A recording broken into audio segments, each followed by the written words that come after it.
முதுகு வலியா மூட்டு வலியா கை கால் நீட்ட மடக்க இயலாமையா அறுவை சிகிச்சை இல்லா குணம் ஆயுட்கால நிவாரணம் டாக்டர் ஸ்ரீவர்மா பிசிஆர் மகாராஜா தைலம் அனைத்து மருந்து கடைகளிலும் கிடைக்கும். தமிழ்நாடு வணிக சங்கங்களின் பேரமைப்பின் சார்பாக வருகின்ற மே 5 வணிகர் தின மாநில மாநாடு செங்கல்பட்டு மாவட்டம் மதுராந்தகத்தில் நடைபெறுகின்ற மாநாட்டில் தமிழகம் முழுவதும் லட்ச வணிகர்களை திரட்டுகின்ற பணி நடந்து கொண்டிருக்கிறது.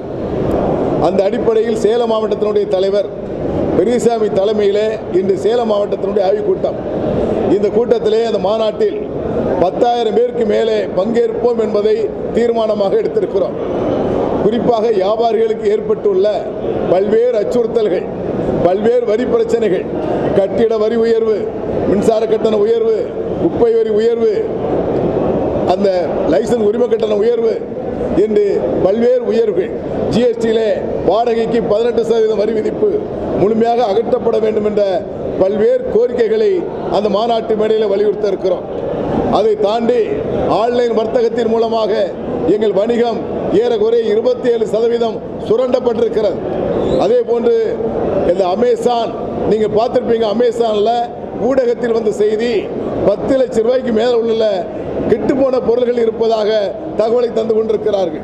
நாங்கள் சொல்லுகிறோம், பல கோடி ரூபாய்க்கு கெட்டுப்போன பொருள்களை கார்ப்பரேட் கம்பெனிகள் வாங்கி ரீபேக் செய்து விநியோகம் செய்கின்றார்கள். இதற்கு ஆதாரமான புள்ளி விவரங்களை தமிழ்நாடு வணிக சங்க பேரமைப்பு சேகரித்துக் கொண்டிருக்கிறது. அதே போன்று டிமார்ட் போன்ற நிறுவனங்கள் சட்டத்திற்கு புறமாக பல இடங்களிலே கடையை நிறுவி வருகின்றார்கள். இதை எதிர்ப்பதற்கு தமிழ்நாடு வணிக சங்க பேரமைப்பு தயாராகி இருக்கிறது. வருகின்ற மே 5 மாநில மாநாட்டிற்கு தமிழ்நாடு முதலமைச்சர் அவர்கள் மாநாட்டிலே பங்கேற்கிறார்கள். அதே போன்று மத்திய வர்த்தகத்துறை அமைச்சர் BS கோயல் அவர்கள் மாநாட்டிலே பங்கேற்கிறார்கள். அந்த மாநாட்டிலே சாமானிய வணிகர்களை பாதுகாப்பதற்கு மத்திய அரசும் மாநில அரசும் சிறப்பு பாதுகாப்பு சட்டம் ஒன்றை நிறைவேற்ற வேண்டும் என்ற கோரிக்கையை வலியுறுத்துகிறோம். அதை தவறுகின்ற பட்சத்தில் நாடு தழுவிய போராட்டம் என்பதை அகில இந்திய சம்மேளனம் மூலமாக எங்கள் வணிகர்களுக்கு ஏற்பட்டுள்ள பல்வேறு அநீதிகளை கார்ப்பரேட் கம்பெனிகள் முழுமையாக எங்கள் வணிகத்தை அகற்றக்கூடிய நிலை ஏற்பட்டு கொண்டிருக்கிறது. இதை உடனடியாக தடுத்து நிறுத்தப்படவில்லை என்று சொன்னால் நாடு தழுவிய போராட்டத்தை தமிழ்நாடு வணிகர்களுடைய பேரமைப்பும் அகில இந்திய வணிகர் சம்மேளனமும் நாடு தழுவிய போராட்டத்தை மே 5 மாநில மாநாடு நிறைவு பெற்ற பிறகு டெல்லியிலே எங்கள் அகில இந்திய கூட்டம் நடைபெற இருக்கிறது. அந்த கூட்டத்திலே போராட்ட தேதி அறிவிக்கப்படும் என்பதை எச்சரிக்கை உணர்வோடு பதிவு செய்து கொள்கிறேன்.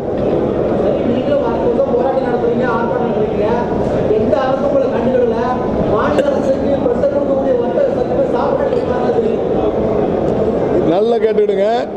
கட்டிட வரி உயர்வு, மின்சார கட்டணத்துக்கு உயர்வு போராடிய ஒரே அமைப்பு தமிழ்நாடு வணிக சங்க பேரமைப்பு. எந்த அமைப்பும் போராடலை. அதே போன்று கூடுவாஞ்சேரியிலே ஒரு மருந்து வணிகர் வெட்டி சாய்க்கப்பட்டதை கண்டித்து கூடுவாஞ்சேரியிலே 10,000க்கு மேற்கொண்ட வணிகர்களை திரட்டி கொண்டு காவல்துறைக்கு எதிராக குரல் கொடுத்து போராடிய அமைப்பு தமிழ்நாடு வணிக சங்க பேரமைப்பு. எங்கிட்ட எந்த பாரபட்சமும் இல்லை. யார் ஆட்சியிலே இருந்தாலும் அவர்களை தவறான வழிகளே எங்களை நடத்துகின்ற பொழுது எங்களுடைய கோரிக்கைகளை ஏற்கப்படவில்லை என்று சொன்னால் போராடுவதற்கு தமிழ்நாடு வணிக சங்க பேரமைப்பு எப்பொழுதும் தயக்கம் காட்டாது.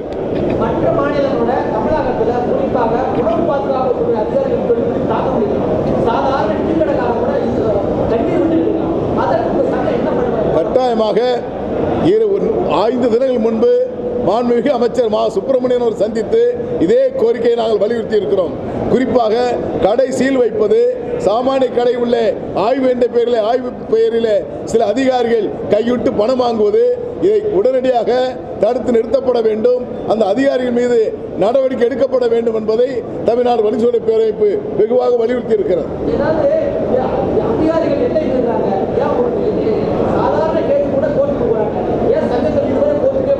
கோர்ட்டுக்கே போயிருக்கமே. நீங்க பாத்தீங்கன்னா ஹோட்டல், இனிப்பகம், பேக்கரி உள்ள ஊடகத்தை அழைத்து கொண்டு வந்து அவங்க ஆய்வு செஞ்சாங்க. ஊடகத்தை அழைத்து கொண்டு ஆய்வு செய்யக்கூடாது என்பதை தமிழ்நாடு வணிக சங்க பேரமைப்பு நீதிமன்றத்திலே ஆர்டர் வாங்கி வைத்திருக்கிறோம். நாம தடை வாங்கி இருக்கிறோம். அதாவது அதிகாரிகள் உள்ள வரலாம், ஊடகத்தை அழைச்சிக்கிட்டு உள்ள வரக்கூடாது.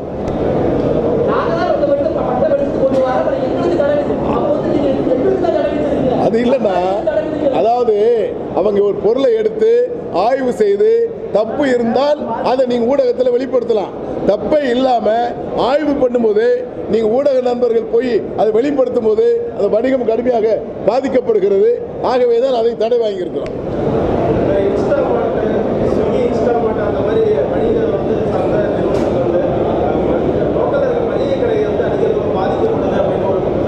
இல்லை, ஏற்கனவே தமிழ்நாடு வணிக சங்க பேரமைப்பு 20% வியாபாரிகள், சின்ன வியாபாரிகள் கடையை மூடி இருக்கிற என்ற டேட்டாவையும் அந்த புள்ளி விவரத்தை நாங்கள் அறிவிச்சிருக்கிறோம். ஏன் அறிவிக்கிறோம் என்று சொன்னால், அது மாண்புமிகு முதலமைச்சர் கவனத்துக்கு செல்ல வேண்டும்.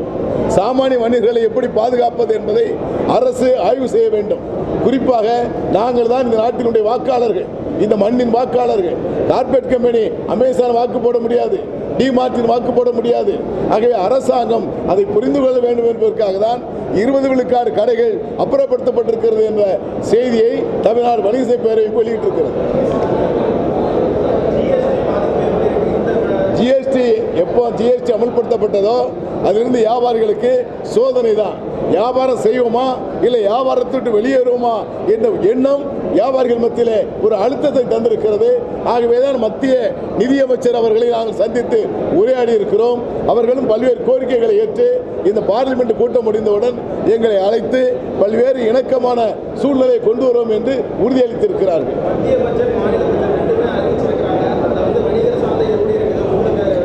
மத்திய பட்ஜெட்டில் ஒரே ஒரு கோரிக்கை நிறைவேற்றினாங்க. தனி மனிதன் வருமானம் 5 லட்சத்திலிருந்து 15 லட்சம் உயர்த்தி கேட்டோம். அது 5லிருந்து 12 லட்சமாக உயர்த்தி இருக்கிறாங்க. அந்த ஒன்று தான் அவங்க செஞ்சது. மாநில அரசு குறைந்த வட்டியில் கடன் தருவோம் என்று மட்டும்தான் அறிவிச்சிருக்காங்க. வேற எந்த அறிவிப்பும் வரவில்லை. வியாபாரிகளுக்கு ஏமாற்றம் தந்ததை நாங்கள் வெளிப்படுத்தியிருக்கோம்.